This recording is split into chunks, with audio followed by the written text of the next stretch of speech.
I'm not the only black woman married to a white man. That is why I will try as much as possible to do this video without being emotional. Let's talk about something uncomfortable. Why some men stop their wives from working. And before anybody gets defensive, no, this isn't about all men. This is about the pattern many women experience. Because when I said I wanted to do this video, I knew I was strong enough to talk about what I'm going through in a marriage. I knew that I knew the reason why I wanted to do this video. Now, anybody that knows me will tell you that I'm married to an Italian man and we had two children. But my first son is not for my husband. My first son, I had him before I came from Africa. So my first son is about 24 years. And we had one daughter together, which is about 4 years.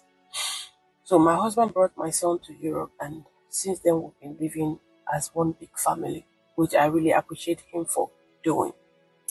So it got to a point where I decided to do a business, and the business has a lot to do with Nigeria. And for a mother and for a wife, I have a lot doing here in Europe. There is no way I can be going to Nigeria all the time.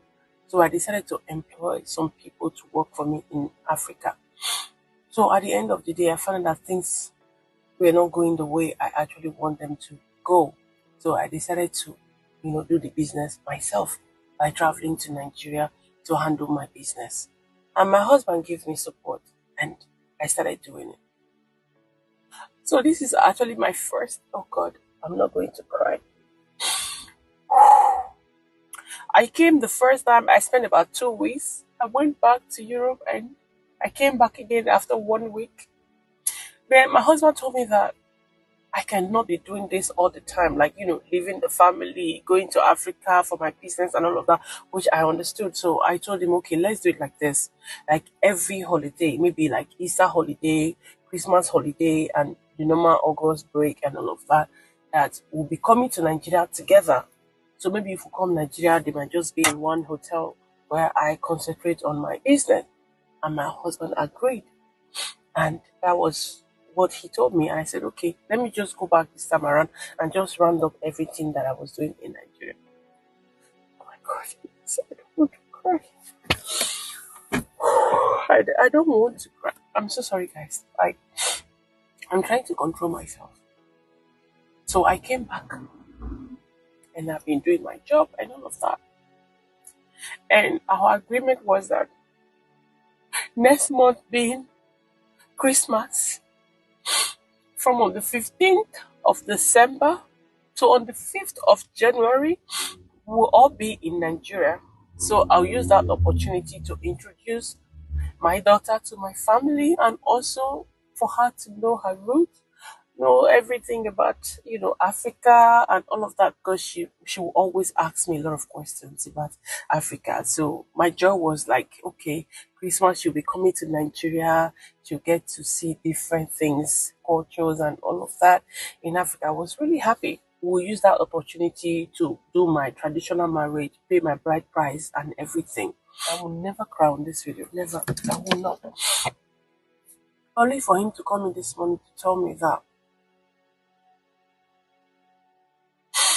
hi! Only for him to call me this morning to tell me that I am sorry. It's not that I don't want to come to your country, but if I have to risk my life and that of my child to come to a country where the government has no respect or feelings or regard for their citizens, I don't think I am ready to risk my life. He even went as far as telling me that we don't have a president. Why will he come to Nigeria when he knew that people they buy every day and our government is not doing anything about it? And I told him, I said, okay, if that be the case, we can have some, policemen protection and all of that. He said, if I have to come to Nigeria to be walking around with policemen, if I want to buy, I better buy in my house than to go and buy in another man's country. That was what my husband told me this morning. So automatically, I am not just crying because of my business, okay? Because I can always come to do it. I try as much as possible to tell my husband all the beautiful things about my country, the culture, the food, the people. But what he sees on the internet, on Facebook, Twitter, Instagram, is the opposite of everything I've told him. And he said to me, I'm not ready to waste my life for a nation like that. It hurt me so much because the father's safety is the reason my daughter might grow up disconnected from her roots. Because the father said he will never trade the safety of his child just because the mother wants her to know her roots. Now, where do I even start from? How do I confront him? What would be my argument? I am asking. Maybe you've heard, I'll take care of you. You don't need to work. Who are you trying to impress? Your place is at home. And at first, it sounds loving, protective, almost romantic. But over time, it starts to feel small, heavy, restricting. So today, we're unpacking why some men don't want their wives to work and what that really means. One of the biggest reasons men stop women from working is control. Financial independence gives a woman options, confidence, a voice, an exit if things go wrong. And for an insecure man, that's terrifying. Because when a woman earns her own money, she doesn't need you, she chooses you. Some men confuse being needed with being loved. So they say, I don't want you to be stressed, or I want you safe at home, or I'll handle the money. But slowly, you stop asking questions, you stop making decisions, you start needing permission. And control doesn't always come with shouting. Sometimes it comes with soft words and strict rules. Some men tie their entire identity to being a provider. If a woman earns more money, or more respect, or more visibility, they feel replaced. Instead of growing together, they compete. A confident man says, let's win together, while an insecure man says, dim your light so I can shine. And let's be honest, society sometimes feeds into this. Men are taught, if she doesn't depend on you, you're not a real man. So instead of healing that insecurity, they limit the women. Some men are afraid that if you work, or if you grow, or if you meet new people, you realize you've outgrown them. Working women evolve. They learn. They see the world differently. And men who refuse to grow feel exposed. So rather than rising to meet you, they cage you. And this is why some men are going to sabotage your interviews, your school plans, your business ideas, not because they hate you, but because they're afraid to lose to you. In many cultures, women are raised to serve, men are raised to lead. So a working wife challenges tradition. Some men aren't evil, they're only repeating what they saw. But tradition should never cost a woman her autonomy, her dreams, or her voice. Culture explains behavior. It does not excuse harm. Let's be clear.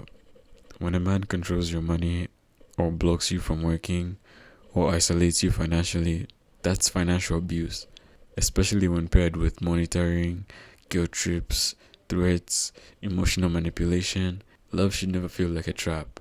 A healthy partner supports you even when it scares them. A healthy man says, I'm proud of you. How can I support you? Let's plan our future together. He doesn't fear your independence. He celebrates it because he knows your success doesn't erase him. It elevates the both of you. If you're watching this and feel seen, trust that feeling. Love should expand you, not shrink you. And to the woman who had to rebuild after being held back, your comeback is powerful. You're not too much. You were just with someone who wasn't enough to be with you while you grew. Let me know your thoughts and opinions down in the comment section below. And while you're down there, don't forget to like the video, subscribe to the channel, and hit that notification bell so that you don't miss an upload. And I'll see you in the next one.